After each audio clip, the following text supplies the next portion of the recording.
And we're talking about the largest South African player in this market that's listed on our exchange, and that is Metair. It's a manufacturer of components for the original equipment industry locally here in South Africa as well as in Turkey.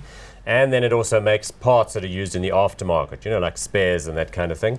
It's got quite a big focus on batteries. It bought its way into the Romanian market, and that's stop-start batteries, which are becoming increasingly used in vehicles, as well as headlights, all those sorts of things that get used in cars on a consumable basis. 3.9 billion rands worth of market capitalization, PE ratio 7.98, dividend yield of 3.54.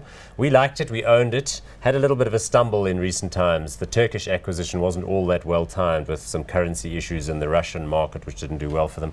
And then here in South Africa, some uncertainties or earnings variability after some model changes from some local companies. Yeah.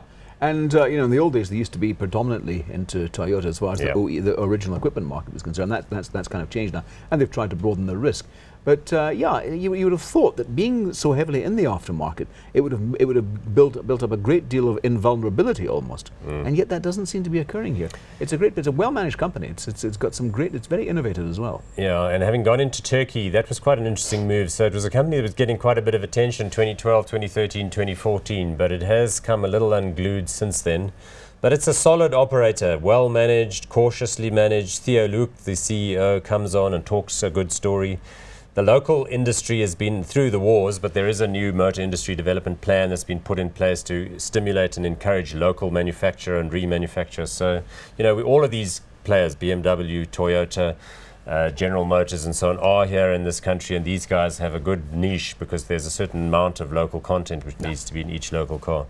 I don't know, though, what to say. I mean, earnings volatility is the bane of mid-cap and small-cap stocks. If you deliver mixed earnings, people can't be interested, I'm afraid. Yeah, I like the company. I like it. It's good management. I can't get excited about it at this point in time, though. So we'll have to go with not on Metair for the moment.